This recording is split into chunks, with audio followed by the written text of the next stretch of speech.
آنے والے آپ کے آقا، میرے آقا، ہم سب کے آقا جناب محمد رسول اللہ صلی اللہ علیہ وسلم کے بارگاہ مقدسہ میں جھوم کر درود پاک کا نذرانہ پیش کریے تو بڑی آواز سے بلند اللہم صلی علی سیدنا و مولانا محمد عدد ما فی ملاد صلاۃ دائمۃ بدوام ملک اللہ۔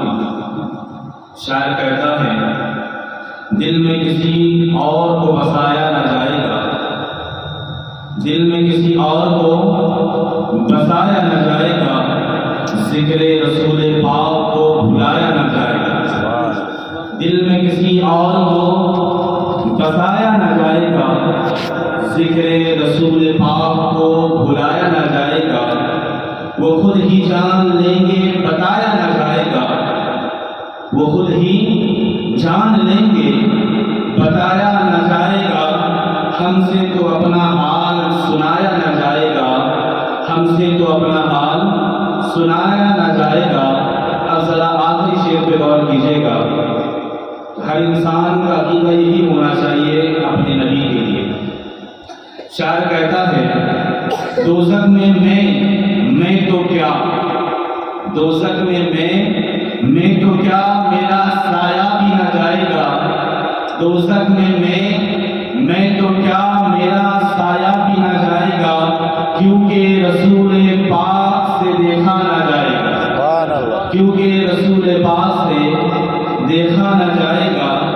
اب ذرا دیکھیے اللہ تبارک و تعالیٰ نے اس روئے زمین پر انسان کی ہدایت کے لیے کم و بیش 1,24,000 2,24,000 انبیاء علیہ السلام کو بھیجا، اور سب کے اندر کوئی نہ کوئی خوبی، کوئی نہ کوئی کمال، کوئی نہ کوئی معجزہ ایسا عطا فرمایا جسے دیکھ کر لوگ ایمان لے آئے۔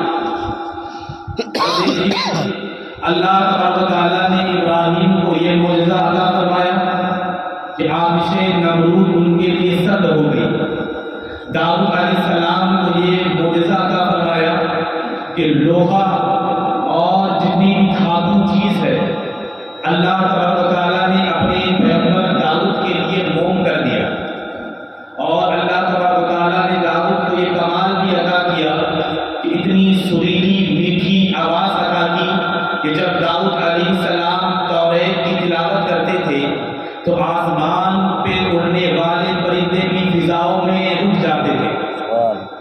اللہ تبارک و تعالیٰ نے حضرت موسیٰ علیہ السلام کو یہ کمال، یہ خوبی، یہ معجزہ عطا کیا کہ اگر اپنے عصا کو، اپنے ڈنڈے کو سمندر میں مارے تو سمندر کے ٹکڑے ہو جائے، اور اگر اسی ڈنڈے کو پتھر میں مارے تو پتھر سے 12 چشمے جاری ہو جائے، کبھی اس ڈنڈے کو زمین پہ چھوڑ دے تو اسلحہ صاف بن جائے، کبھی اس ڈنڈے کو اشارہ کرے تو وہ روشنی دینے لگ جائے۔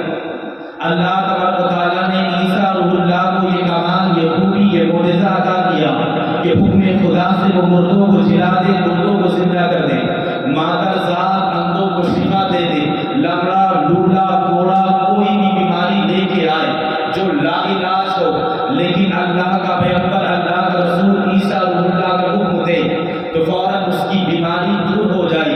تو الغرض کہنے کا مقصد یہ ہے کہ اللہ تبارک و تعالیٰ نے اپنے ہر نبی کو ایک ایک خوبی، کچھ خوبیاں عطا کی ہے، لیکن جب اپنے محبوب کی باری آئی تو اللہ تبارک و تعالیٰ نے تمام نبیوں کی خوبی کو اپنے محبوب کے اندر ڈال دیا، تمام محبوب کی خوبی، تمام نبیوں کی خوبی کو اپنے محبوب کے اندر ڈال دیا۔ اسی لیے تو میرے حضور اعلیٰ حضرت فرماتے ہیں کہ میرے آقا سر سے پاؤں تک معجزہ والے ہیں، سر سے پاؤں تک معجزہ والے ہیں۔ اب امام سلطانی کی بارگاہ میں چلتے ہیں، امام سلطانی ایک حدیث پاک لاتے ہیں، روایت کرنے والی کوئی اور نہیں بلکہ میرے آقا کی والد ماجدہ حضرت آمینہ سلام اللہ علیہا، کثیرہ ہے، حضرت آمینہ فرماتی ہے فَيُنَادِي مُنَادٍ کہ آسمان سے پکارنے والے نے پکارا، آسمان سے آواز دینے والے نے آواز دی، آسمان سے کہنے والے نے کہا، کیا کہا؟ آمینہ فرماتی کہنے والا کہہ رہا تھا وَخِلْقَ آدم، اسے آدم کی خلقت دے دو،